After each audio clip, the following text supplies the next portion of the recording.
So, first off, mag-start tayo sa kung ano yung machine learning or what is machine learning and reinforcement learning.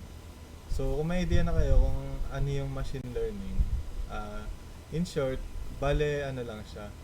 Kumbaga, compared sa AI or yung AI parang imbis na imano-mano natin sa code yung kung ano yung makakain niyang gawin, ang gagawin natin instead is kumbaga parang tuturuan natin yung agent or yung AI ng kung paano gagawin yung mga task, yung mga kaya niyang gawin. So, for example, may two ways tayo sa paggawa, may two ways tayo para magawa yun.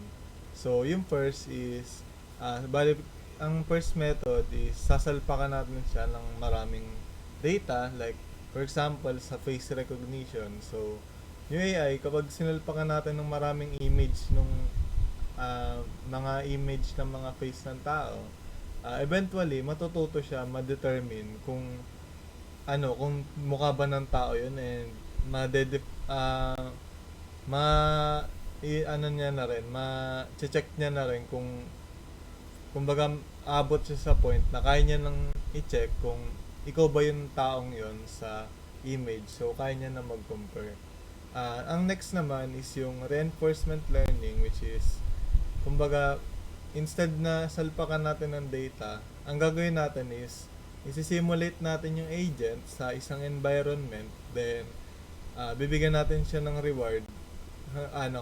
Kung yung ginagawa niya is nakakatulong ma-achieve yung goal. So, ang magiging data natin is yung kung ano yung nangyayari sa simulation na yun. So, for example dito, meron tayong agent or agent na ang goal niya is makapaglakad. So, kung mapapansin nyo, obviously sa umpisa hindi niya pa kaya maglakad. Then, eventually, um, natuto siya gumapang na parang, ayan, diba? Parang siyang worm na kaya niyang gumapang para ma-reach yung goal niya, which is, ayun, so, effective naman siya kasi pag gumagapang siya, nare-reach niya yung goal niya, which is, every time na palapit siya ng palapit sa goal niya or napupunta sa goal niya, bibigyan natin siya ng reward. So, gagawin niya ng gagawin yan. And, although, kapag ito lang yung ginawa niya, tapos nagpalit na yung environment, like for example, may mga obstacle na or hindi na pantay yung sahig, hindi na siya magiging effective. So, eventually, matututo na siya na, ayun, parang mas okay pala kung maglalakad tayo. And, pwede rin pala natin gawin is, baguhin natin yung reward. For example, ano na siya, every time na nakatayo siya sa paa niya, mabibigyan siya ng reward. So, gagawin niya yun ang gagawin. So, makikita natin sa progression na to. Sa unan, gumagapang-gapang lang siya. Then, sumunod, parang nasusubukan niya ng tumayo. Then, tumatalon-talon siya. Kaso, out of balance pa siya. Then, eventually, natuto na siya na kung paano, kung paano mismo maglakad, which is yung goal ng reinforcement learning, na from the scratch matututo yung agent na ma-reach yung goal niya, which is ayun, kaya niya na maglakad.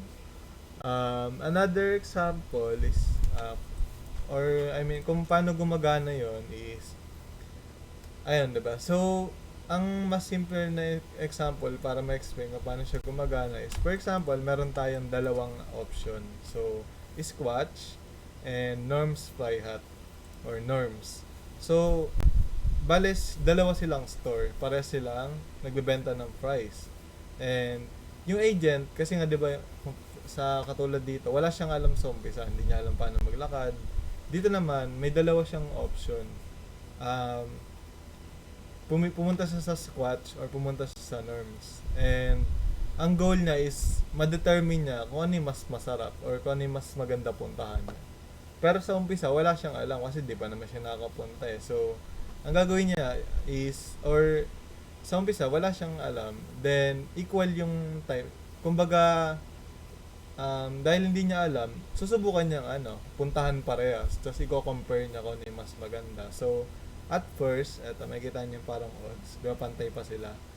Or 50-50 yung percentage na chance nila na pumunta siya doon. So, since 50-50 siya, kumbaga, ang mangyayari, may equal probability siya, then para tayong mag-spin the wheel since random. So, for example, ang napili is nag-spin the wheel tayo, di ba? Kasi probabilities yan. So, may percentage, equal sila. So, either dyan, pwede niya mapili, random. Then, mapipili niya, for example, una niya napili is norms. Kumain siya. Tapos, na-realize niya, masarap pala dito sa norms. So, may mapaisip siya, ay, parang mas gusto ko na, or gusto ko na, parang gusto ko pang balikan to, kasi masarap eh. Pero, hindi ko alam kung masarap ba dito, kasi hindi ko pa natatry. So, hindi porket masarap dito, dito ka na lagi pupunta. Kumbaga, i-compare mo muna kung masarap ba to, and kung dito, hindi ba masarap. So, may dalawa kang pagpipilian. So, yung agent na yon, kumbaga, for example, mapupunta na dito yung percent o yung odds. So, ito na yung, or I mean, mapupunta dito yung odds. So, mas malaki na yung odds nung eto, ni norms. Kasi nga, for example, naging 52% na yung chance niya. Mababawasan to, magiging 48%. So, for example, di ba? Parang ulit naman tayo. So, 48% na lang. So, mas malaki, pag nag-random tayo or nag-spin the wheel, mas mataas chance na ito kasi mas malaki yung percentage niya. So, pag nakuha niya tong, for example, biga, susubukan ulit natin. And, yung sa random na napili, ang napili is si Squatch. So, ayun, try naman natin ta, sabi na agent. Kaso, yung kay Squatch, biglang ano siya, kumbaga, biglang si Squatch, sabi niya, nagutom siya. So, ang ginawa niya, kinain niya yung sarili niyang fries. So, yung agent, hindi siya nakakain kasi yung binigay sa kanya ubos na kasi eto, patay gutom siya. So, ubos na yon. Then, maisip nung AI, ay, ang pangit naman dito kasi kinain niyo sa akin. So, negative experience siya. So, mababawasan yung probability nito. So, magiging 45% na lang siya. Binawasan natin. And tataas to equally kasi dalawa lang option mo. So, ayun, di ba? Parang sasarap siya. Then, afterwards, pero random pa rin siya. Mas mataas lang yung chance na ito. So, next, third naman natin is random. Pero ang napili pala, kasi random, di ba? Nag-spin the wheel tayo. Kaso ang nakuha is Squatch. Then, nung trinay naman natin, hindi siya nagutom. So, ayun, di ba? Hindi naman siya nagutom. Then, hindi niya kinain. So, binigay sa atin, okay din naman. So, maisip natin, ay, pwede rin dito. Tasa natin yung chance. Pero, hindi siya ganun kasarap. Kumbaga, onting sarap lang. So, isa lang yung nadagdag na percentage. Then, isa lang yung nabawas dito. Kasi, hindi naman ganun kasarapan eh. Pero, okay na rin. So, parang ganun lang siya ng ganun. So, eventually, for example, trinay naman natin kay norms. Kumbaga, di ba, nag-random ulit tayo. Kay norms naman. Then, nakuha tayo kay norms, biglang napansin natin, sarap pala. So, sobrang sarap actually. So, parang siya, biglang, siguro may promo sila ng time na yun. So, ayun, di ba, parang pinasarap nila lalo. Parang pang 5-star na restaurant. Then, mangyari, tataas yung chances niya. So, sarap pala dito, magiging 60%. Gusto ko na lagi dito kasi sarap. Then, ayun, di ba? Para mas mataas na yung chance niya. So, nanggaling tayo sa 54, na dagdag sa atin 6. So, mababawas sa kanya, magiging 40 siya. Ayun, so, 40, 60. So, ayun, nakikita na natin na parang, ay, ito, lagi siyang masarap. Ito, minsan hindi. So, eventually, for example, nag-random ulit tayo, mas mataas na chance niya. Pero, hindi porket mataas chance niya, siya na lagi. May chance pa rin. So, yung 40%, for example, biglang, ay, nag-random, ito ulit napili natin kahit onti na lang chance. So, ang nangyari, tatry natin ulit si Squatch. Kaso, ang nangyari, di ba, parang, hindi niya lang, napansin niya, for example, kunyari, si Squatch nakita niya, ay, lagi siyang kain ng kain kay Norm. So, laging 5-star review. Ginawa niya, nagalit si Squatch kay agent. So, binigay niya ng pangit na pagkain si agent para gumante. For example, parang nilagay niya ng madumi kasi gumante siya. So, pagkakain ng agent, ang pangit. Negats na dito. So dahil nga sobrang pangit, sobrang baba ng bababa natin. So, may 30% na lang. Kasi ayoko na dyan. So, ayun, magiging ano to. For example, 70%. Sobrang taas niya na. Then, kung nakikita niya yung pattern, parang, ayun, eventually, malalaman niya kung sino ba yung masarap. So, or kung ano yung mas magandang good experience puntahan. So, eventually, for example, naging ano na lang siya, mga 0.01% na lang. Tapos ito, 99.9%. Kumbaga, may chance pa rin mapunta, pero sobrang baba na. Kaya most of the time, dito siya pupunta. Kasi, over the time, na-prove niya na mas masarap dito, mas ano siya, kumbaga mas good experience. Dito, ang pangit niya. Like, may mga ang dami pang alam sa buhay, di ba? Ayun, yun yung idea ng machine learning and kung paano naapektuhan yung choices nila and paano sila natututo. Similar dito, kunyari, di ba, gumagabang siya. Same dito, di ba? Reward, kumbaga reward yung ano, yung sarap na yun, na-reward ka. Kasi reward, diba? Sarap. So, ulit-ulitin mo. So, for example, dito, pwede naman natin i-apply yon. Like, kunyari, every time na marireach niya yung dulo, bibigyan mo siya reward.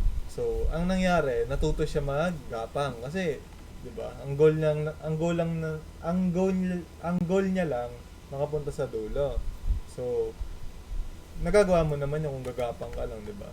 So, kung yun yung goal mo na pagkapangin siya sa dulo, pwede na yun. Pero, ang goal na natin is palakarin. So, nalaman natin na hindi enough na bigyan natin siya ng reward na makapunta lang sa dulo. So, what if gawin natin every time na nakatayo siya or yung paa niya is nakalagay sa sahig, i-reward natin siya. So, every time, so pag after ng maraming steps, matututo siya na ay tatayo ako ng tatayo kasi daming reward.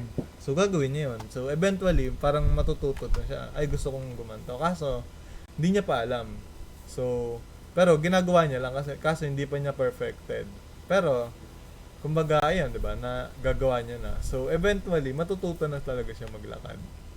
Ayun yung parang main or parang simple explanation kung ano yung machine learning and reinforcement learning. So, next naman tayo is yung essence ng reinforcement learning. So, ito, nakikita nyo.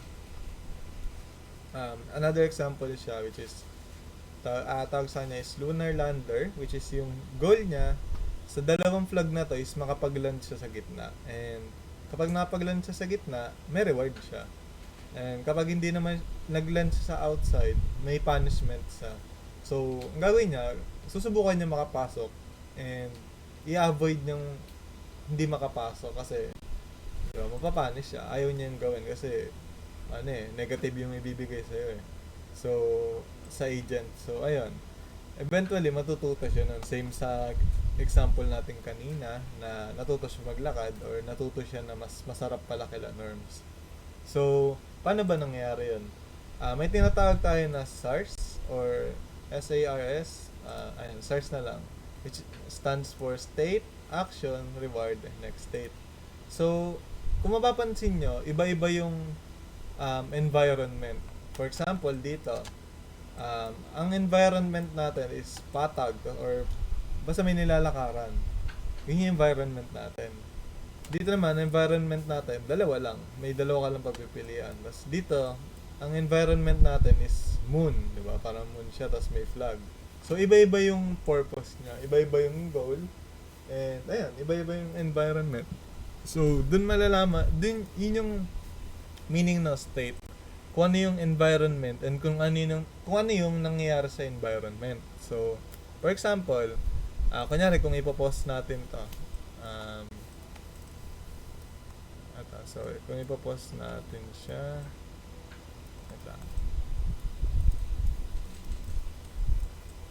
ayun, so, sige, since di natin mapost, screenshot ko na lang. And so, snapshot siya. For example. So, ito. Diba? So, ang napunta tayo sa sitwasyon na to. Ito, diba? Nandito tayo. Or, palitan ko ng mas maganda.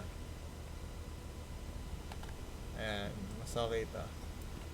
Ayan. So, diba? So, gumagalaw na to. So, ito, isang ano lang to, isang instance ng state. Kumbaga, 'di ba? Pabago-bago yung states niya. So, for example, yung unang state is nasa taas siya, 'di ba? Tapos bumababa siya ng bababa. So, kada palit ng pwesto nung rocket ship, iba't ibang state 'yon.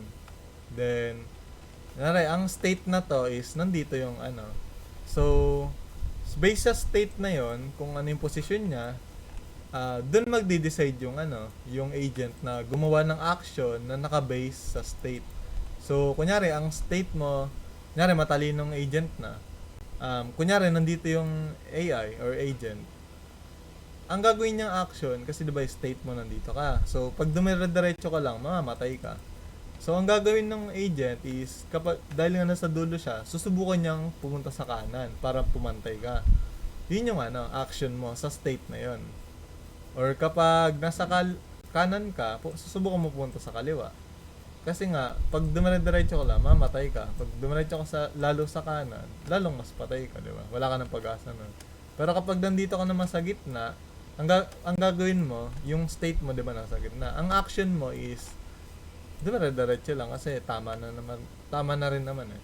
Then, after nun, di ba, state, kung ano yung nangyayari, then, kung ano yung ginawa niyang action, then, i-reward kung ano yung action na yon, based sa action na yon. Kumbaga, nyari, ito, yung reward niya, like for example, ito, di ba, dumire-diretso lang sa pababa, and nag-landed siya sa gitna, so, ang reward niya is 100, kasi, I mean, perfect ka naman, nasa gitna ka eh, 100 points ka na. Pero kung, for example, di ba, nandito siya, tas, nagkaliwa siya, mangyari, magla-landing siya dito. So, sabihin natin, negative 100. Kasi, sobrang layo ang goal natin dito. Ang mangyari, yung action na yon, mangyari sa kanya, hindi niya nagagawin. So, kunyari, kung ang state mo is nasa gitna ka, kasi nga, di ba, state, tas, natutunan natin na kapag dumiretso tayo sa baba, 100 yung makuha nating reward. So, gagawin natin ulit yung next time kasi 100 reward eh. Diretso lang tayo sa baba, 'di ba? Pero kung nasa gitna naman, pero kung yung, for example, hindi natin alam na 100 yon, diba, sinubukan natin kasi, diba, random naman yun. So, never same yung ano nila, yung magiging outcome or action.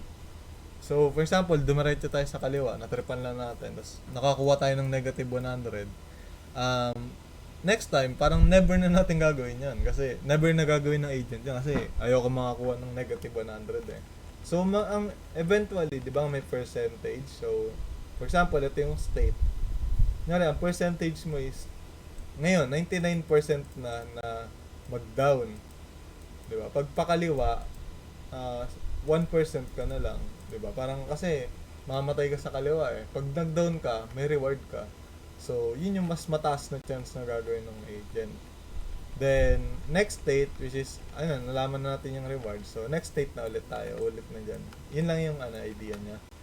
So, yun yung source. Yun yung idea na eventually, each state, kumbaga kung matututo yung agent na kung depende sa posisyon niya, sa bawat posisyon, kung ano yung dapat niyang gawin. And paano natin tututunan yun? Kung maisip niya rin na paano yun? Like, kusa na lang ba? Hindi. Meron tayong tinatawag na replay buffer. So, replay buffer, para lang siyang memory na ini-store lang natin yung state, yung SARS, which is yung state, action, reward, tsaka next state. So, for example, kung may parang memory tayo dito, so, SARS 1, parang ganun, SARS 1, parang, ganon, SARS 2, diba? 2, 3. Kumbaga, ano yung mga nangyari? I-store natin lahat ng mangyayari. So, eventually, malalaman nung replay buffer or yung memory nung nung memory ng agent sa mga ginawa niya in the past experiences. So, yung replay buffer, nyari, yung pagdiretso sa baba, alam nating positive experience yun, good experience. So, after nun, di ba, dahil nga nasa replay buffer na natin na pag ginawa natin yun, goods, alam na natin na ganun yung gagawin.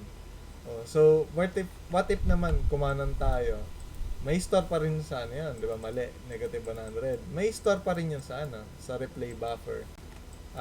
Kasi, lahat nga ini-store niya. And, kung maisip niya, ba't mo pa i-store yung ano, yung mali? Kasi, di ba dapat i-store mo yung tama. Bali yung ID niya, kaya hindi niya ginagawa yun. Kasi, kahit yung mga mali, mahalaga yung information yun.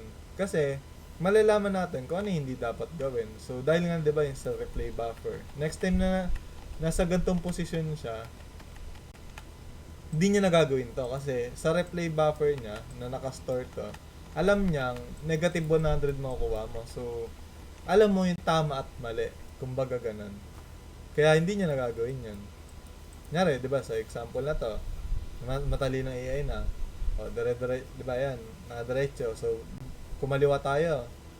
Pag kumaliwa pa tayo lalo, mamali tayo. Pag dumiretso lang tayo, pag dumiretso lang siya, mamatay siya. So, natutunan niya na, susundan natin. Sumobra sa kaliwa, kanan tayo, diba? Parang kakanan, nag-a-adjust siya kasi napuntahan niya na lahat ng state na yan. Kumbaga, state dito, state dyan, nandito ako sa posisyon. Lahat ng state dyan, mapupuntahan niya lahat to. Ayan, matututunan niya lahat ng sulok ng posisyon, matututunan niya. Yun yung advantage ng reinforcement learning na alam niya lahat, kumaga marami siyang experience na nasubukan niya na and alam niya yung outcome, kung ano yung mangyayari based sa action niya. So, ayun, yun yung idea or basic explanation ng SARS and replay buffer. So, next naman tayo into temporal difference and queue as well as policy. So, eto, medyo medyo intimidating na word, temporal difference. Pero, so actually, ang ginagawa niya lang is, kumbaga, di ba nga, sa replay buffer, ini-store natin yung mga nangyari, and kung ano yung reward, ganun.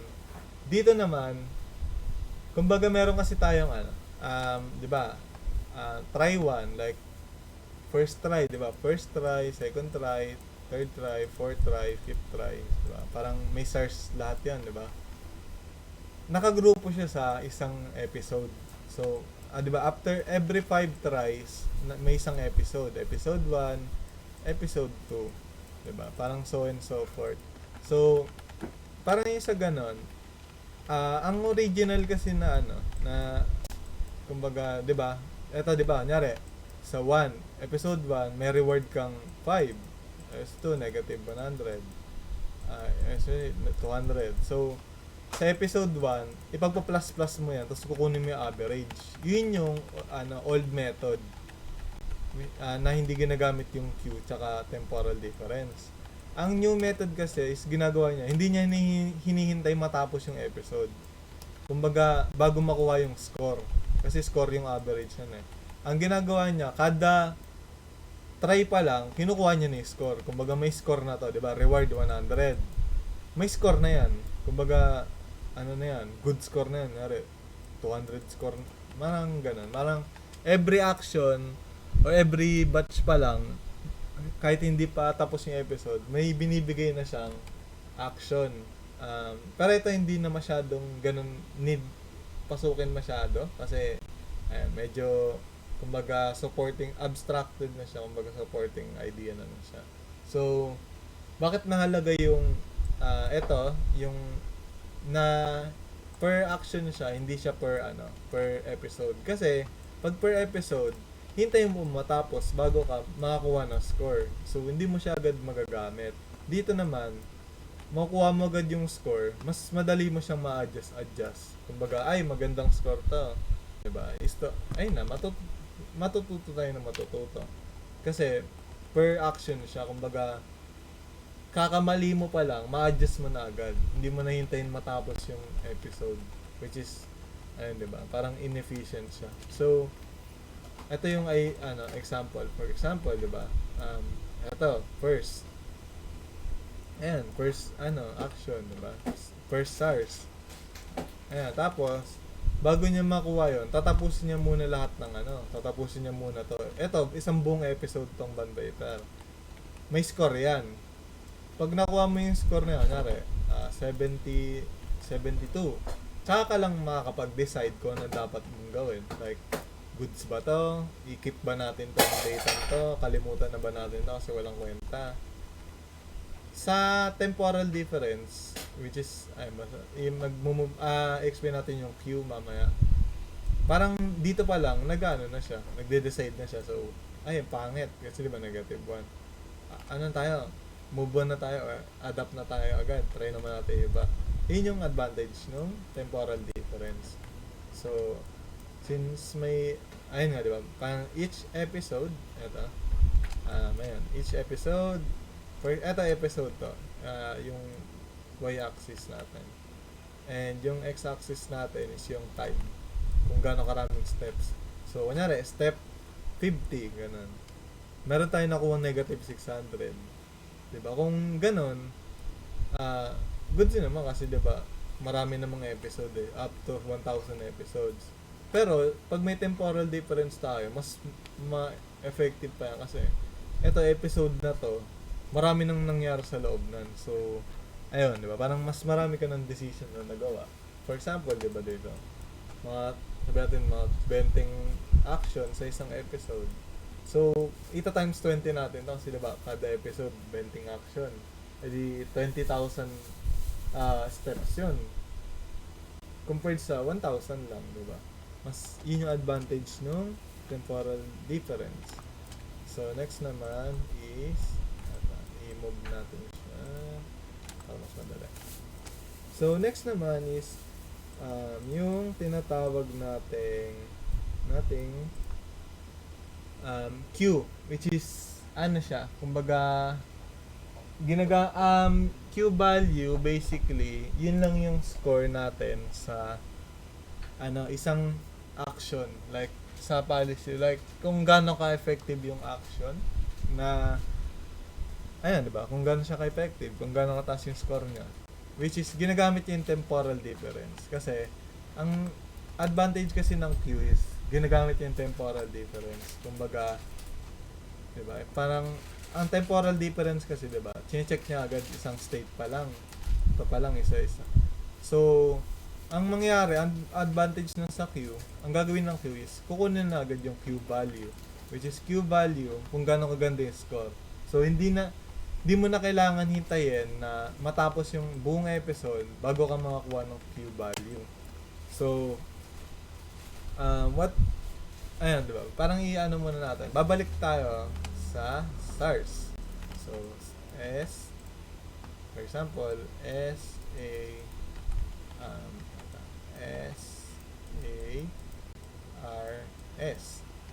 So, babalik tayo sa stars.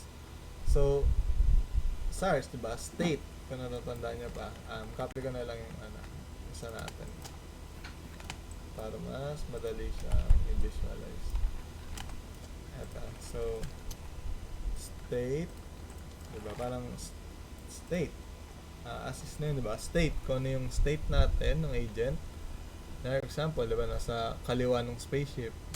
Ito, nandito sa kaliwa. So, yung action na pipiliin natin, 'di ba? Parang magiging kanan. Pero paano na de-decide 'yun? So, ang step by step nun is explain ko na rin kung ano yung Q-network.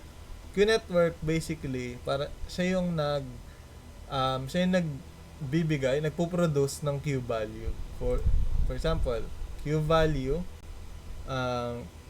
ano 'yun, 'di ba? Gagamitin niya yung temporal difference, yung Q-network, then temporal difference, mapoproduce yung Q value, which is ang purpose na, diba, sa state. Ang mangyayari kasi yung sa state gagamitin yung Q network, which and syempre sa Q, basta Q, diba, gagamitin ng temporal difference. Yung Q network, diba, sa state pa lang magpo-produce siya ng Q value, which is parang predicted or actually predicted Q value, kung gaano kaganda yung kung gaano kataas yung Q value nung na-predict nila, and based doon parang kung yung Q value dun mo mapipili yung policy. Ano yung policy? Yun yung strategy na pipiliin nung agent para sa action niya. Like, for example, diba dito? Action pumunta sa kaliwa. Diba? Action, kumaliwa ko, action lahat yan. Yung policy kasi, strategy na siya kumbaga. Parang, kunyari, di ba may idea na siya. So, pupunta na siya pababa. Kung nandito siya, pupunta siya dito.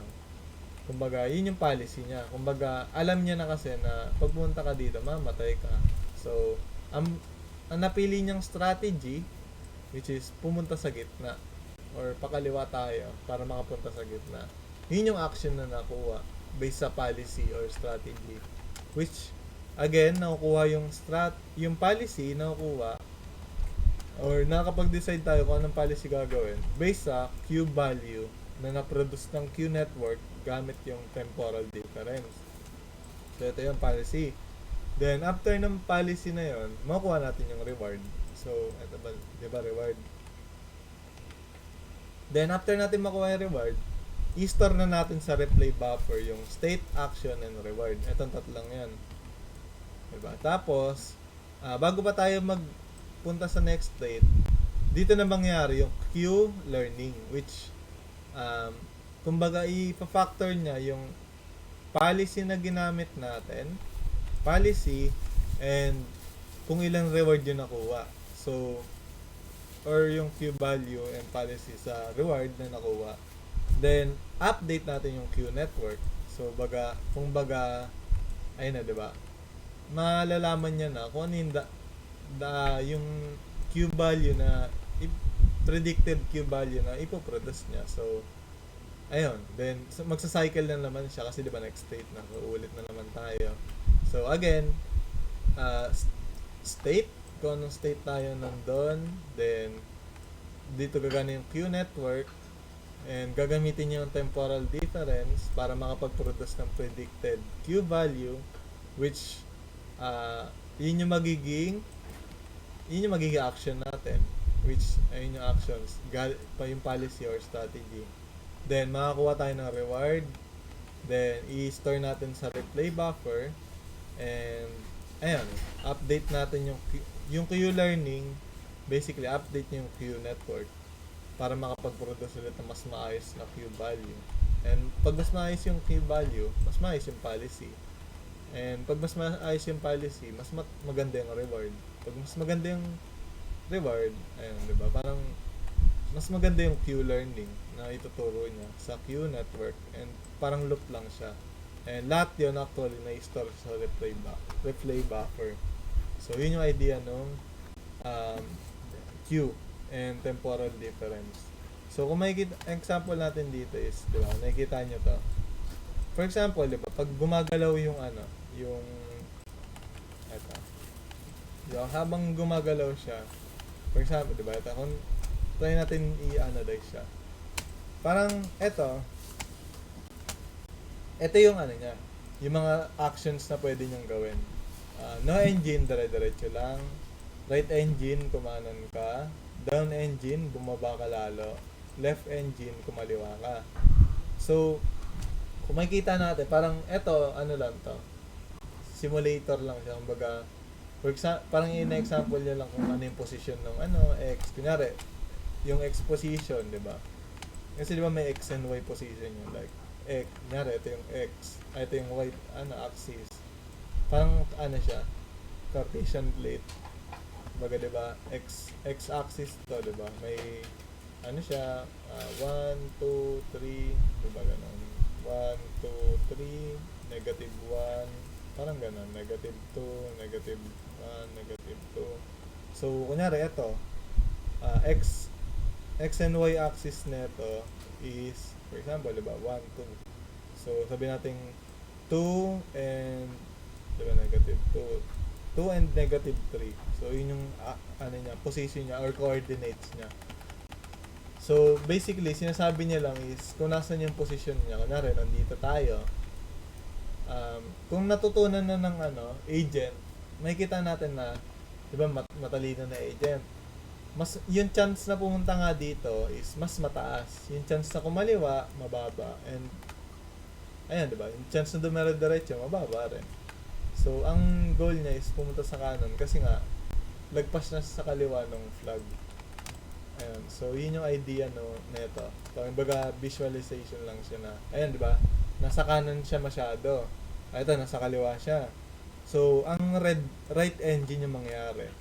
Kumbaga, tumaas yung percentage ng right engine. Ito, bumaba. Masyado nang mababa. Eh di tataas yung ano. Or masyado nang mataas, di ba? Parang, gagawin niya, bababa niya palalo. So, I mean, papaketin niya yung yung, eto. Then, ayun, diba? Parang, ayun, diba? Kumanan tayo.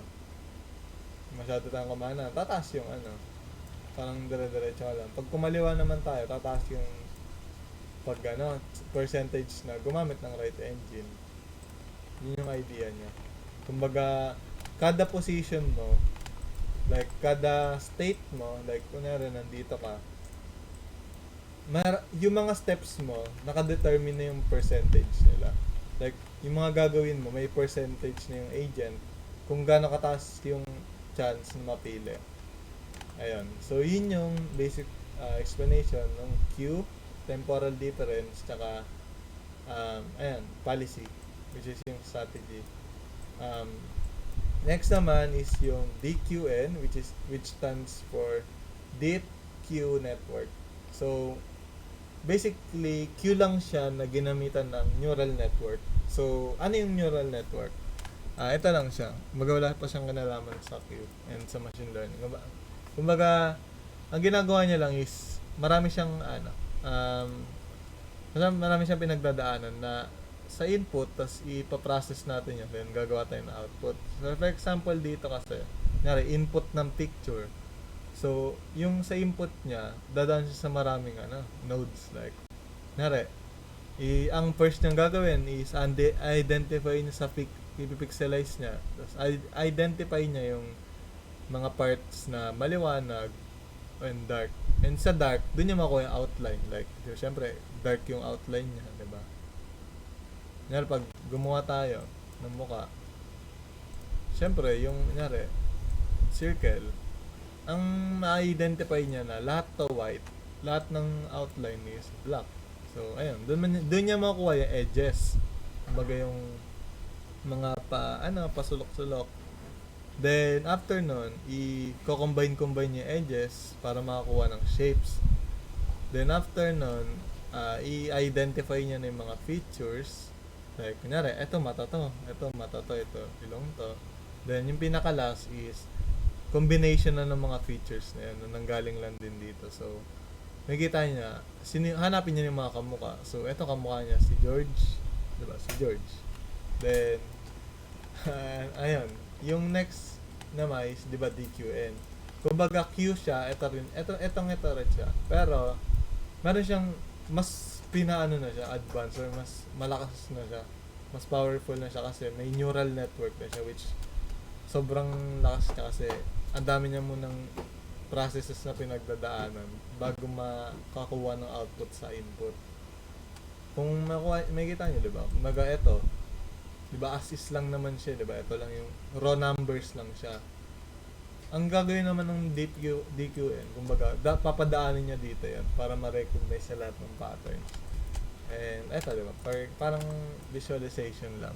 Like, diba? Yung nangyari, ito yung position niya. So, yung update niya yung position, then, diba, yung position, i-input niya, then, ipaprocess yun. Hindi natin kailangan malaman yung process.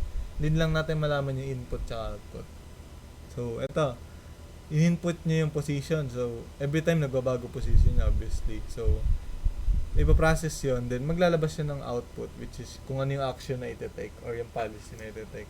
So, diba, nasa sulok tayo, ayan ang taas ng percentage na, ito yung gawin mo, tinuturuan niya, parang sinasabi niya, ito yung gawin mo kasi nandiyan ka, alam niya na yun. Ayun yung idea ng DQN, which is, hindi natin masyadong need i-deep dive, kasi, ayun, diba, parang, more, na siya, kumbaga abstracted na siya, mag-given tools na siya sa atin, para magawa natin yung ano natin, reinforcement learning or yung di ba, pag-train ng agent. Lastly is prioritize experience, replay, and TD error. So same pa rin naman siya. Method lang siya na di ba? Method lang siya kung anong experience yung napaprioritize. Like kasi nga, di ba, prioritize experience, replay, like, di ba, for example, di ba, sa replay buffer,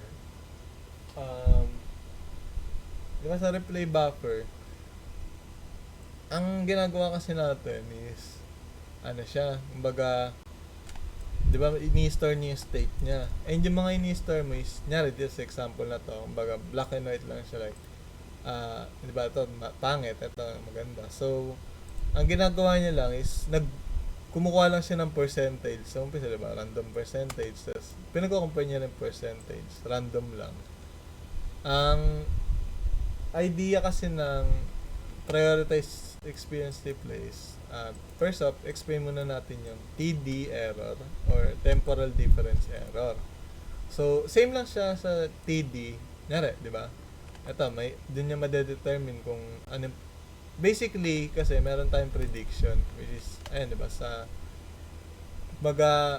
prediction siya na, for example, i-predict natin na 10 yung makuha nating reward. For example, di ba, ito, pag nasa kaliwa tayo, di ba, for example, nasa kaliwa tayo, syempre, pag kumanan tayo, predicted natin na, kasi nasa kaliwa tayo eh. Pag kumaliwa tayo, matik talo na. Pag dumiretso lang tayo, talo na. Pag kumanan tayo, di ba?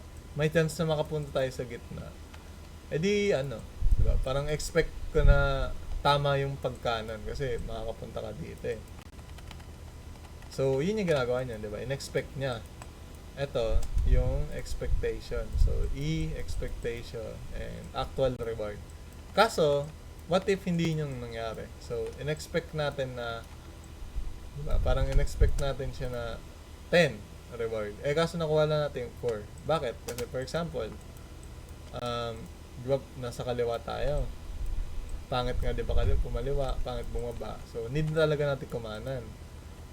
Kaso nasobrahan tayo sa kanan, dumire-diretso tayo dito. Tapos namatay agad tayo.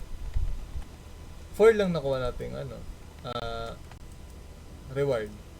Dahil doon, may gap tayo sa expected natin na 10 and 4. So, ang difference nila is 6. So, ganun tayo kamali. Kumbaga, 6, tayo, mali natin ng 6. Off ng 6 yung prediction natin sa actual na nakuwang reward. So, yun yung TD error. Kumbaga, di ba, temporal difference. Yun yung value ng temporal difference, which is TD error. TD, gawin na natin E equals 6.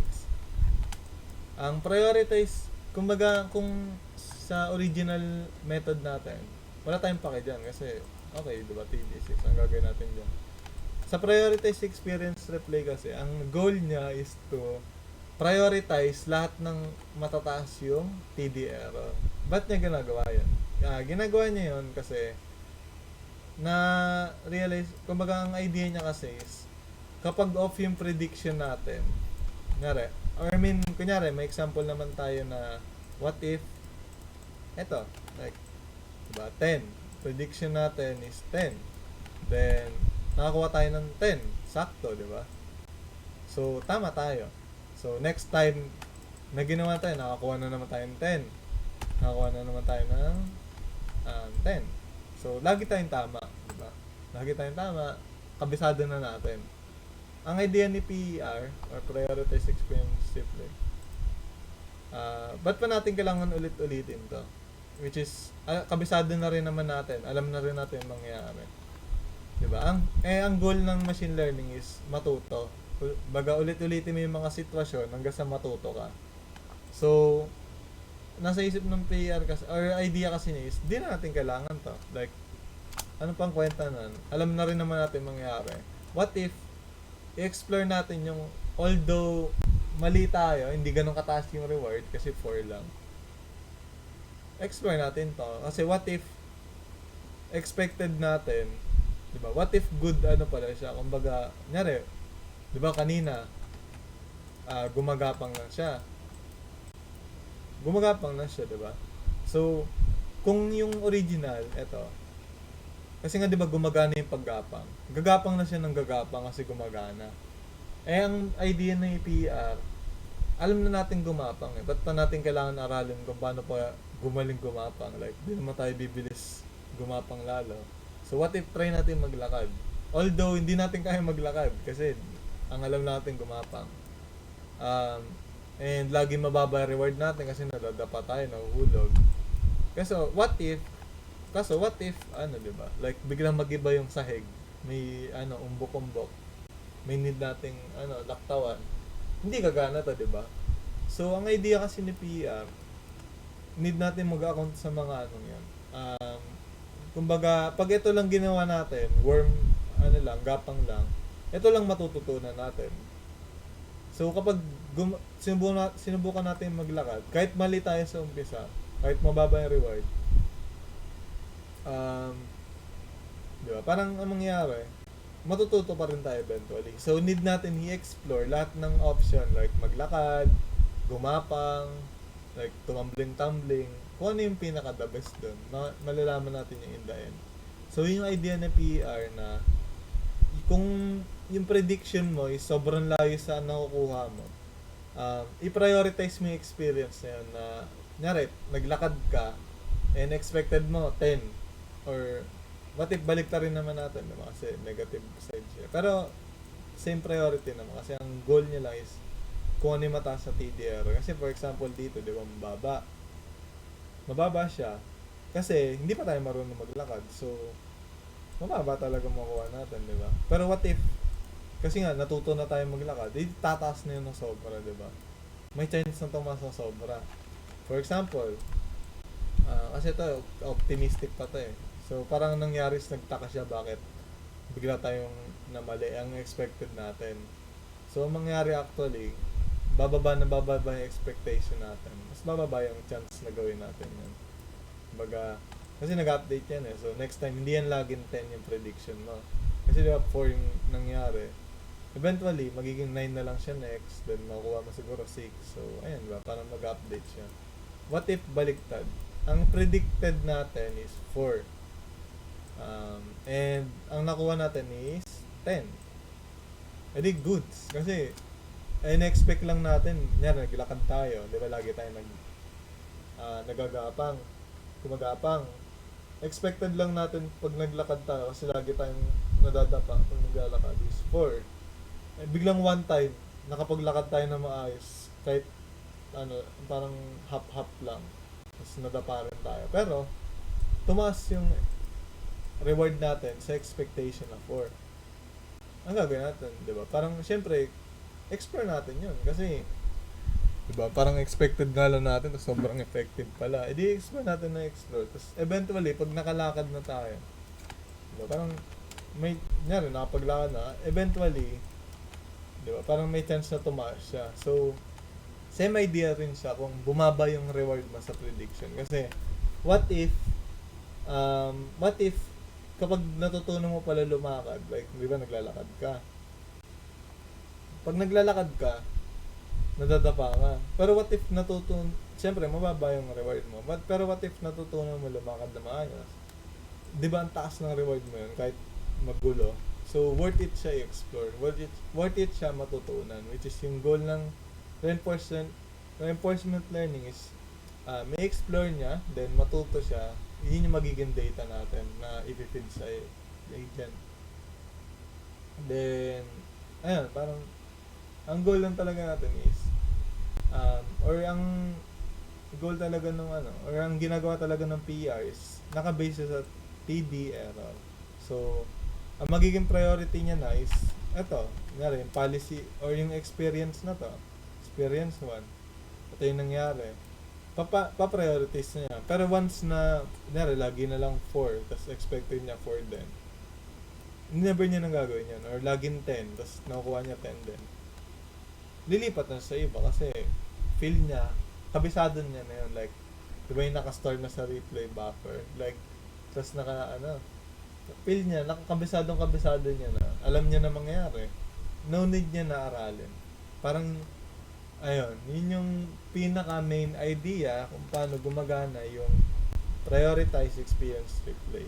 So, ayun, bale yun na lang din naman. And siguro try nating gumana sa summary, which is, ayan, machine learning, reinforcement learning. Ang goal natin, or ang ginagawa niyan is, nagsisimulate tayo, which nagsiserve as training data sa agent, or machine learning ngayon, di ba, agent, na dun siya matututo sa mga experiences niya, mga ginawa niya. Kumbaga, trial and error tayo. And ayun, sa naging example, which is, may mga percentage tayo kung ano yung experience na gagawin, or yung ano yung strategy, ganun. And nakita rin natin na meron tayong tinatawag na SARS, or State Action Reward and Next State, which is for every state, like ito, snapshot, yan, dyan tayo. For every state, yung agent, may action siya na pwedeng gawin. And sa action na yon, na nakadepende siyempre sa state, makakuha ka ng reward. Kung tama, goods ba, then lilipat ka sa next state.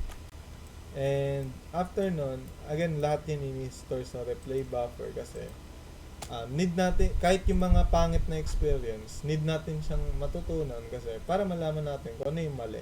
Like, alam na natin mali, hindi na natin siya gagawin. Baga alam niya yung tama at mali. Then, ayan, may tinatawag tayo na temporal difference, which is, again, no need na i-deep dive, pero parang advantage niya kasi is chine-check niya kada state or action instead of by episode. And next naman is yung queue, which is, again, yung queue, ayan, diba? Queue network, which is ginagamit yung temporal difference para makapag-produce ng queue value na predicted queue value niya, diba, per state, na magiging basyan ng policy kung ano yung pipiliin niya, nakadepend doon. Which is, yung policy nyo, yun yung action mo. And yung action mong yun, may makakuha ka ng reward. Either negative, positive, or maybe no reward at all. Ayan ba? Parang worth it siya malaman kasi pag in-store mo sa replay buffer, malalaman natin kung ano yung effective, yung hindi effective, or yung parang wala lang, diba? Tapos, after nun, doon na papasok yung Q-learning, which is, ayan, diba, update niyo yung Q network mo based sa natutunan mo. Like, kung yung value and policy mo ba, pasok dun sa reward, diba? Parang difference nila. Then, syempre, bago tayo mag-next state, i-store mo sa replay buffer para matandaan natin yung mga experiences. So, eto, neural network, again, now need na natin i-deep dive, but ayun yung idea is pag nag-input tayo, may mga hidden processes na panghimay-himayin niya yung input hanggang sa pag-produce siya ng output na mas parang diba, mas more consistent or more accurate. And ating example nun sa machine or DQN, which is Q siya, ito, diba? Q na merong neural network ginamit. So ayan, yung kumbaga, 'di ba? Kanina naka-base lang sa sa Q value mo. Ngayon naka-base na rin siya sa lahat, or Q value pa rin siya, pero pinapasok niya na sa neural network, which ayun, 'di ba, processes, parang hinihimay-himay niya lahat para mapag-produce siya ng output kung anong action yung gagawin. Then sa prioritize experience replay, again, nagbe-base sa TD error, which is temporal difference error. Naka-base, again, di ba, temporal difference error, kung yung prediction natin gano'n siya kalayo sa actual na reward na nakuha, yun yung magiging value ng TD error, which ang goal or ang method ng PR is kung ano yung mataas yung TD error, yun yung i-explore natin, yun yung aralin natin, yun yung itatry natin ng itatry. Ayan, so, ayan, diba? Thank you sa, balik-balikan na lang din, kung may di naintindihan kasi, And parang hindi naman siya expected na mag-gets lahat in one go lang. And ayun, so yun lang. Again, machine learning. Next naman is sa thesis natin kung paano na mismo gagawin. And ano hindi pa rin siya sa PER. Ayan. Thank you.